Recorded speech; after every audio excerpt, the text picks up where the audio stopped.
What is your prediction in terms of where the U.S. economy might be headed over the next few years?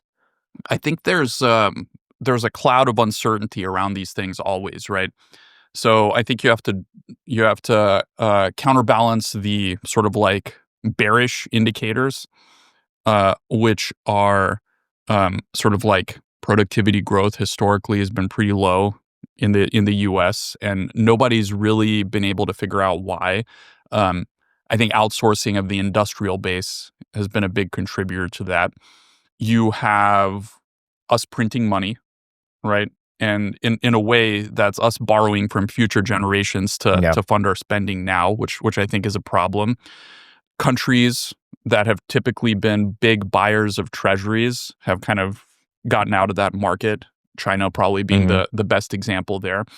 And, there's like seeds of geopolitical conflict or outright war brewing. And that's just, those are kind of the bearish indicators, right? Yeah.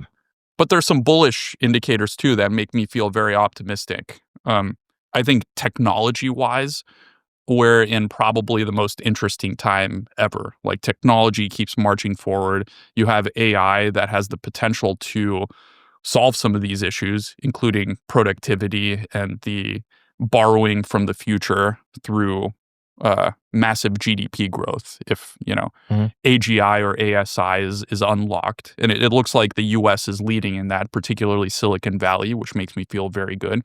You've got cryptocurrency again, which the U.S.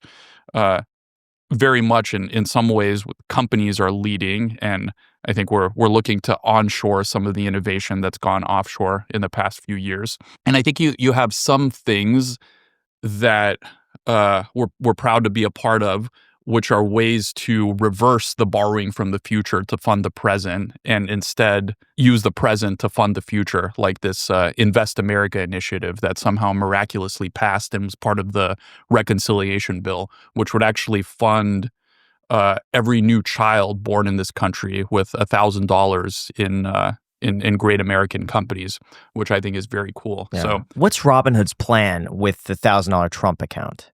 Yeah, I think it goes very much into our strategy of making financial platform that's multi-generational work for the entire company. So right now, to have a Robinhood account, you have to be over the age of 18. And I think this is one lever by which we'll expand it to folks that are under 18. And, whether you're 0 years old or, 100 years old, you should have an amazing Robinhood experience tailored to your needs. I'm curious if maybe you can't even comment on this, but are there any regulatory provisions or rules that you think are just dumb and should go away? I think you should be able to invest if you're under 18. And I think if you got all those, a lot of people, they front load loss because when I first started investing, I had no idea what I was doing. And I tried selling calls and I was making money and I got greedy and I started buying calls and then I lost everything. Yeah. And it made me learn so many valuable lessons. But I started doing that once I already started making decent money. And so I lost an amount of money that, is a little uncomfortable to lose. Granted, I'm in a different position now than I still was back then.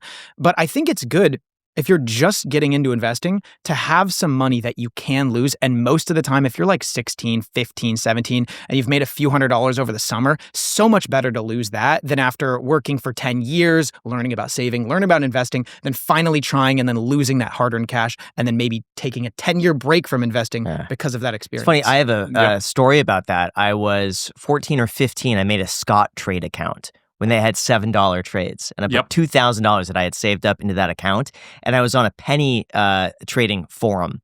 And I found some like random stocks that people were saying like, oh, this whole chart is going to go up. And I doubled my money from $2,000 to $4,000. And I got very confident that how easy that was to make $2,000.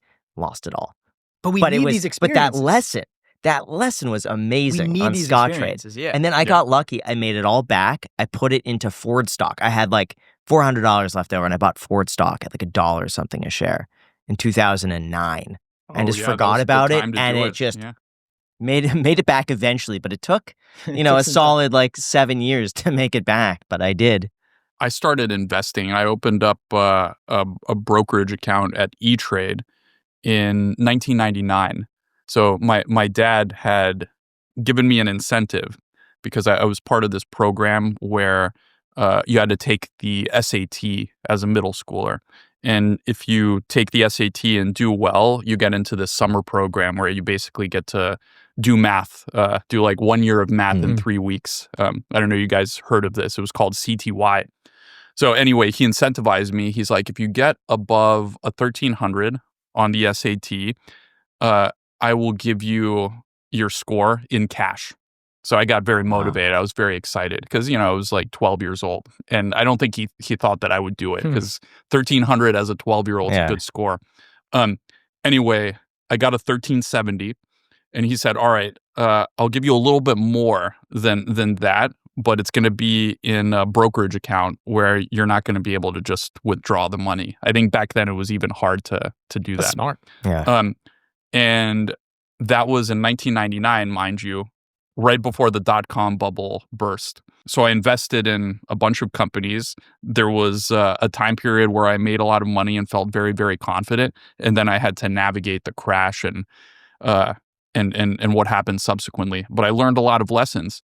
I learned what happened when I learned about company mergers and reorganizations because I bought stock in this company, 3Com. I don't know if you guys remember. No. But 3Com made the Palm Pilot, and there was a spinoff. So for every 3Com share, I had a Palm share, and I would get the prospectus, and I'd be like, oh, wow, I got these free shares. What happened? So I learned about mergers and reorganizations.